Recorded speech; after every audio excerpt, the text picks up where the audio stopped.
Okay, welcome back. For this challenge, this was spread out over 2 weeks. First was the carb load early that morning. Ketone levels were a little bit on the low side. So I had this meal about 2.5 hours before the run. Turned out to be kind of a heavy meal with the peanut butter and that oatmeal there. And then a couple more carbs for right before and during the run.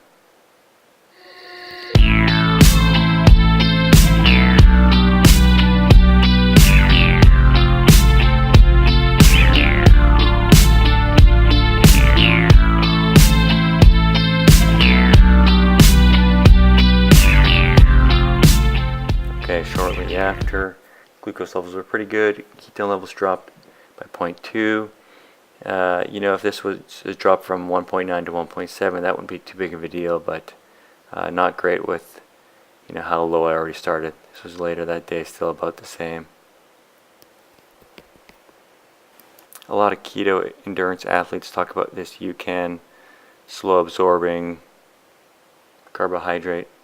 So prior to this challenge, decent level. So this was tricky. The volume for each scoop was about 16 ounces. So it was a lot of volume.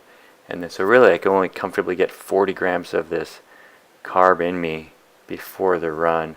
So glucose levels bumped up a little bit before, and then ketones just a small drop. It's hard to explain.